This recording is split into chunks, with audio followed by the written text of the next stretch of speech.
सो इनके मुताबिक जो है वो कोई भी चीज इस्लाम के अंदर हराम इसलिए होती है क्योंकि उससे किसी को नुकसान होता है, और अगर किसी से नुकसान नहीं होता तो फिर उसको हराम करने की क्या जरूरत है।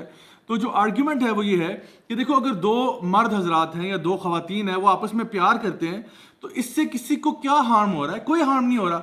Okay, if this is the logic that we are going to use, अगर हम ये प्रिंसिपल यूज करेंगे, ऑल्दो ये हराम और हलाल का बताने का तरीका नहीं है। हराम कोई भी चीज इसलिए होती है कि अल्लाह ने हराम कर दी, उसकी हिकमत आपको समझ में आए या ना आए, that's irrelevant. What we have to focus on is कि अल्लाह ने कोई चीज हराम की है या नहीं की है। मिसाल के तौर पे मैं अगर आपको आप ही का आर्ग्यूमेंट यूज करते हुए ये कहूं कि फॉर एग्जांपल, अगर एक बाप अपनी बेटी के साथ नाउजुबिल्ला हराम रिलेशनशिप करना चाहता है कॉन्ट्रासेप्टिव यूज करके, तो क्या ये हराम होगा? क्योंकि टेक्निकली इसमें कोई हार्म तो नहीं है ना, इसमें बुरा क्या हो रहा है?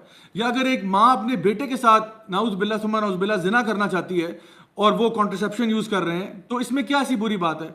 या मिसाल के तौर पे, अगर एक शख्स है, उसके अब्बा जान का इंतकाल हो जाता है और वो क्या करता है, बजाय अब्बा जान को दफन करने के, वो उनके टिक्का कबाब बना के गुरबा और मसाकीन में बांट देते हैं और वो आराम से उनको खा जाते हैं। तो इसमें क्या बुरी बात है?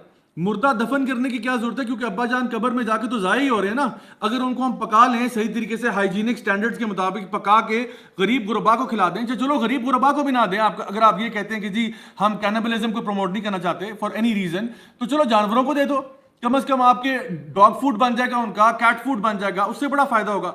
सो द प्रॉब्लम इज कि हम लोगों ने अपनी तरफ से एक चीज सोची हुई है कि अगर उसका नुकसान होता है तो फिर वो हराम है। ऐसा कोई प्रिंसिपल इस्लाम में नहीं है। अल्लाह सुब्हान ताला ने जिस चीज को हराम कह दिया, हम उसको हराम ही मानते हैं। और इस तरह की आपको दर्जनों मिसालें दी जा सकती हैं कि वो चीजें जो हमारे स्टैंडर्ड्स के मुताबिक शायद आपको हराम ना लगती हो कि जी उसमें से नुकसान क्या हो रहा है। इस तरह की काउंटलेस मिसालें हैं जहां पे सेक्सुअल रिलेशंस हो, चाहे किसी बच्चे के साथ आपने करना हो, दोनों का आपस में कंसेंट है, और इसी तरह से इंसेस्ट है। इसी तरह से अगर आप अपनी शहवत को किसी मुर्दे के साथ पूरा करना चाहते हैं, तो इसमें हार्म क्या है? इसमें क्या बुरी बात है? सो द प्रॉब्लम इज कि ये तो पहली बॉल पे ही आप बोल्ड हो चुके हैं। आपकी आर्गुमेंट